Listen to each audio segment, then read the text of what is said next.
Hi, today we're going to look at some major triads on the first, second and third strings. So we're going to look at three shapes and how you can move around the neck to find any major chord. So the first chord shape is the A major shape. The second chord shape is the E major shape. And the third chord shape is the C major shape.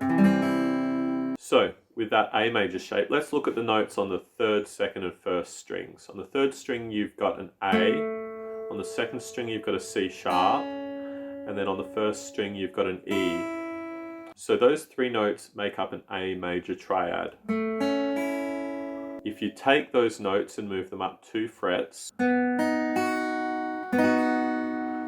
then have a B major triad, a C major triad, D major triad, E major triad, F major triad, G major triad. This triad is what's called a root position triad, in that it has the root note, the one note, at the bottom, it has the third in the middle, and it has the fifth at the top. The next chord shape we'll look at is the E major chord. On the third string we have a G sharp, on the second string we have a B, and on the first string we have an E.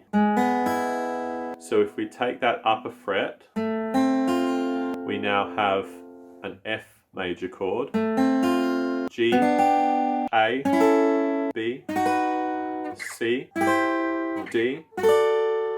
Now this shape is what's called a first inversion.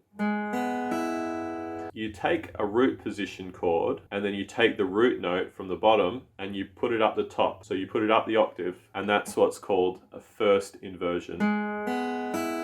Now the next chord shape, the C chord shape, if you look at the note on the open third string, that's a G, you've got a C on the second string, and you've got an E on the first string. You move it up 2 frets. You might already know this is a D chord. E, F, G, A, B. This is a second inversion triad. Second inversion is when you take a root position triad, you take the root note, you put it on the top, then you take the third note and then put that up on the top again. So it's got the fifth, the root, and then the third in that order. Now that we know some major triads on the first, second and third strings, and also on the second, third and fourth strings, we can look at how they relate to one another. If you take this C triad in second inversion, take that E from the first string, bring it down an octave to the second fret of the fourth string. This is first inversion, and this is second inversion of the C major triad. Similarly, if you take the root position A triad on the first, second and third strings, you take that E from the top, that fifth note, bring that to the bottom of the chord on the second fret of the fourth string. Then you have a second inversion A major triad. Second inversion, root position. And then with the E shape, if you take that first inversion E major chord on the first, second and third strings, take the E note from the first string and put it on the fourth string, then you have your root position E major triad.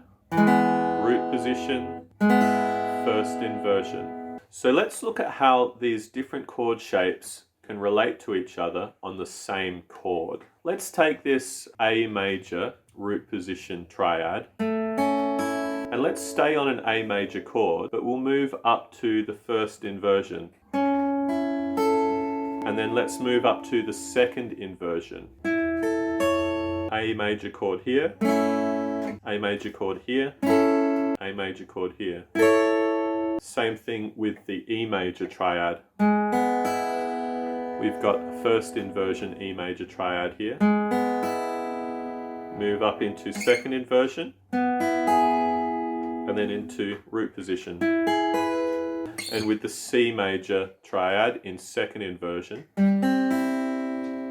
can move up to root position, and then you can move up into first inversion.